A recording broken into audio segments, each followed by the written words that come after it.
মই আহিছোঁ আজি আমাৰ ধেমাজি জিলাৰ হিন্দু দিছমুৰ গাঁৱলৈ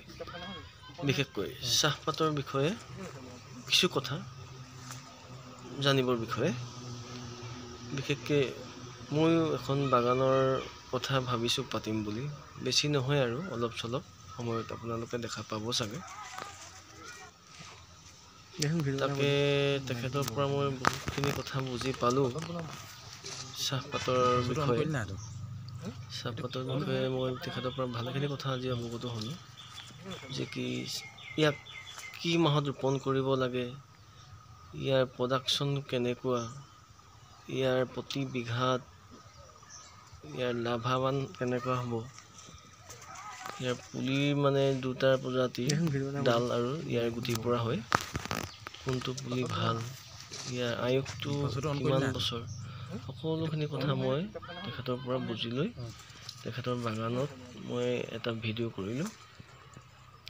বাগানখন দেখি বহুতখিনি ভাল লাগিছে ইমান এখন ধুনীয়া বাগান আমাৰ ইয়াতে আছে ডিমত মাজে মাজে তেখেতে তামোল পুলি ৰোপণ কৰি দিছে ইয়াৰ ৰোপণ প্ৰণালী হৈছে বাৰিষা আগত ৰুব লাগে চাহপাতটো তেতিয়া বাৰিষা বৰষুণ পোৱাৰ লগে লগে ই ধুনীয়াকৈ মানে উঠি আহে আৰু এবছৰ পাছতে ইয়াক ছিঙিব পাৰে তেতিয়া সিমান নোলাব আগবিলাক অলপ কম হ'ব তাৰ পাছৰ পৰা আপোনাৰ ইয়াক ধুনীয়াকৈ ছিঙিব পৰা হয় আৰু মোটামুটি আপোনাৰ ৩-৪ বছৰমানৰ পিছৰ পৰা আপুনি ধুনীয়া এটা ফল পাব ইয়াৰ পৰা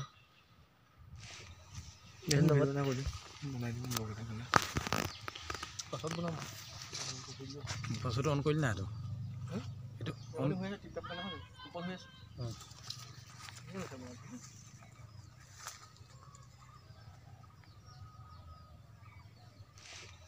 দেখোন ভিডিও এটা কৰি বনাই দিম লগতে গ'লে